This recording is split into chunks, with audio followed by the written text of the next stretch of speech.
What's good, YouTube? It's Jason back here with another video, and today I'm going to talk to you about night photography. I know in the past I've mentioned to you about what night photography is and long exposure specifically. I'm going to make a quick tutorial and show you guys what settings do you actually use for this. Just a quick backstory, I actually learned how to do night photography myself through a YouTube video, so I hope that this video could actually help you guys, and leave down below what other tips that you may want to add on, and if there's anything that you enjoy about night photography as well. If you have anything else to add on to what I'm saying, if I missed anything, if you want to leave some feedback, and also give other photographers some advice that they may be asking in the comments. Let's get right into it. So even before you start setting up your camera, what you should have always with you is a tripod. It's probably the most important thing when you're shooting night photography. So what you want to start first is have your ISO set to 100. That's never going to be changing. Don't set it to auto and don't put it any higher. Next, you want to have your shutter speed set to about 15 seconds to 30 seconds maybe, depending on what you're shooting and what the lighting is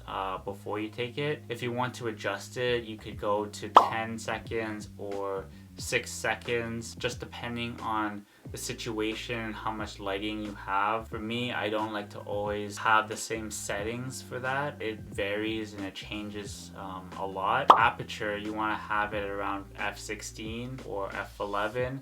It just depends on your preference, how dark and how much light that you want to have come into your lens. I think one of the most important things too when you're doing night photography is your timer, because if you don't have a timer ready and you take the photo and it shakes, or the tripod moves, any little movement, your photo is going to be distorted and it's not going to be in focus and it's not going to come out the way that you imagined it. There are different ways too of doing a long exposure. Sometimes I like to do it on a highway with cars passing by, and that's what you call light trails. And other times I like to shoot skyscrapers or certain buildings like the CN Tower in Toronto. That's always a great subject to have for night photography. It's very simple to learn. I know it's a quick tutorial, but comment down below if this helped you, if you learned something new, if I missed anything, if you want to help other photographers that may have other questions, or just give me your own perspective of long exposure and how you do it. I would love to hear what you guys have to say. Give it a like,